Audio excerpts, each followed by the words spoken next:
This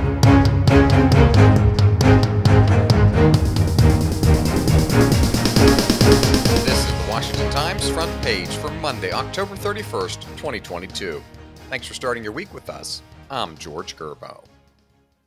Florida's newly created Office of Election Crimes and Security is requesting a criminal investigation into charges of ballot harvesting in Orlando. Susan Ferricchio reports former Democratic Orange County Commissioner candidate Cynthia Harris filed the complaint. She claims left-leaning organizations were encouraging residents in black neighborhoods to apply for and fill out mail-in ballots. The complaint claims that paid canvassers collected and sometimes altered those ballots in violation of state law. The office conducted a preliminary investigation of the complaint this month and forwarded it to state law enforcement officials. Harris lost to fellow Democrat Mike Scott for the District 6 commissioner's race in the August primary by just 6 votes.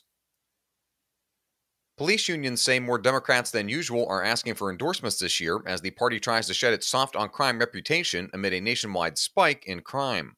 Jeff Murdoch reports many Democratic lawmakers joined calls in the last 2 years for slashing police budgets and scorned police union endorsements. Now, as crime surges and threatens to drag down Democrats in the midterm elections, those same politicians are softening their stances. Republicans hold a solid advantage on the issue. An ABC News Ipsos poll found that 35% of voters said they trust Republicans more to combat crime, compared with 22% who trust Democrats.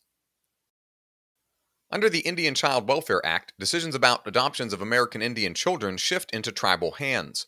The Brackeen family of Texas is challenging that act as unconstitutional. On November 9th, they and 2 families in similar situations will take their cases to the Supreme Court. Alex Sawyer reports tribes say a long history that informs the law gives preference to tribal placement of Indian children who live away from tribal lands. In a brief to the justices, a group of nearly 500 Indian tribes pointed to forced assimilation in the 19th century, which included removing children from reservations and placing them in government-run boarding schools. Many of the children were fostered or adopted by non-Indian families. Census Bureau data from a decade ago shows that roughly 18,000 American Indians or Alaska Natives younger than 18 were adopted. The National Indian Child Welfare Association estimates that 56% of those children were placed in homes outside of their tribal communities. You can read all of these stories at WashingtonTimes.com/front page. You can also find the entire lineup of news, commentary, and sports podcasts from the Washington Times at WashingtonTimes.com/podcasts. Stephen Dinan takes a look at deportation procedures for Afghan evacuees in the United States who are found guilty of a crime. Under a 2001 Supreme Court ruling, Immigration and Customs Enforcement has a limit on the length of detention for immigrants. That ruling said immigration detention is an administrative procedure meant to facilitate deportation. If the government has no firm prospect of deportation after 6 months and can't show exceptional national security or public safety reasons, then the person should be freed. ICE halted deportations to Afghanistan during the Taliban takeover. In March, the Department of Homeland Security announced temporary protected status, effectively a deportation amnesty for Afghans who were in the U.S. by that month.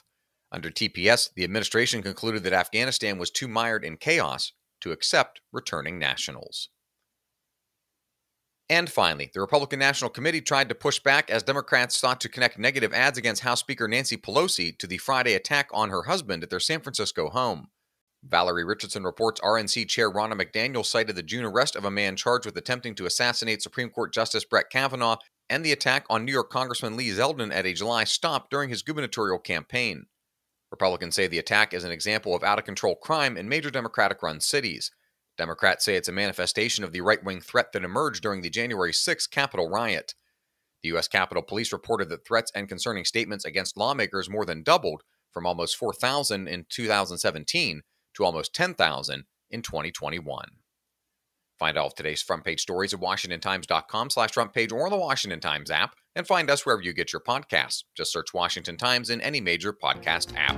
You can also find us on Twitter and Instagram at Wash Times for breaking news, sports, commentary, and more. For the Washington Times, I'm George Gerbo.